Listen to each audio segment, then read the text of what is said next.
Hey, I'm just testing this out to see if this thing actually works. And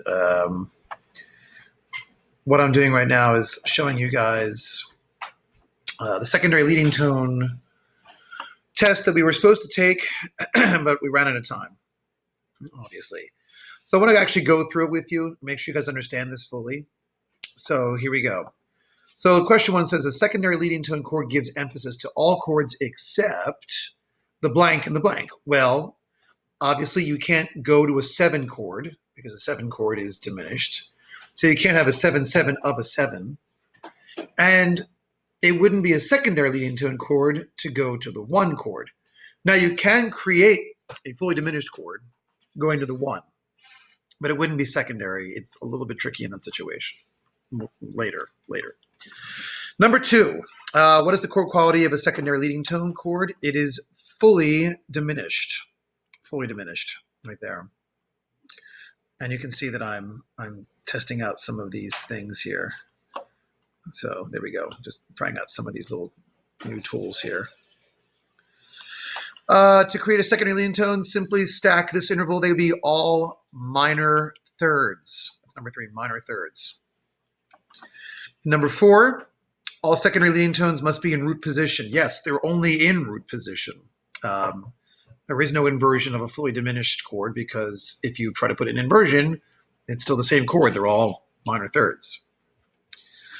Number 4, true. Okay, sorry. Number 5, true or false. The destination chord does not always follow a secondary leading tone. Now that's the same as the secondary dominant.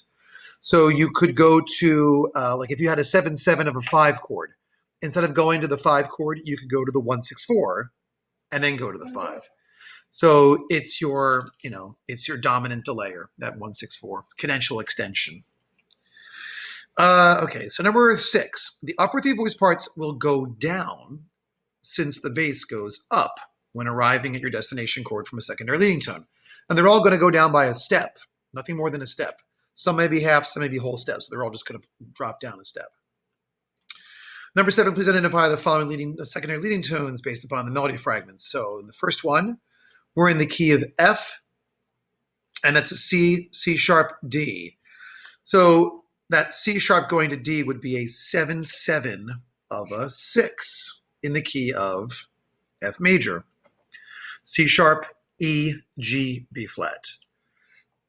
In the second one, in the key of D, you don't see any alterations. Well, it's okay because it's going to the 4 chord. You still will alter that note. I'll kind of show you that here. You will alter that F sharp, not the F sharp itself, but the chord above it. F sharp, A, C, E flat. That's your fully diminished chord. Okay. Okay.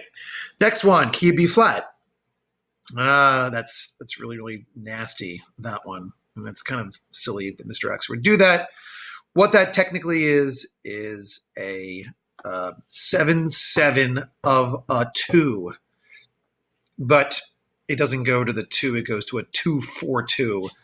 That's an awful question. I don't even know why I put that in there. My daughter is commenting on the side. She's cringing as she's doing her own homework. Then the last one would be the G in the key of D flat, a G natural to an A flat. That would be a 7/7 of a 5. G, B flat, D flat, F flat, fully diminished. All right. Number 9, one of these examples is a 7/7 of a 5, and the other is a 5/6/5 of a 5. How can you tell the difference?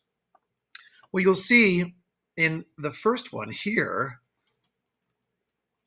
you have a common tone right here, D to D. But in this one, upper 3 voice parts are all going down a step. And you can also see that E flat in there. F sharp, A, C, E flat. Fully diminished versus a 5/6/5 of a 5. I'm just about to end here, so well, anyway, we'll do the rest of it in the next video. Hope this helped you out. Bye. And I don't know how to, oh, there we go, stop it right there.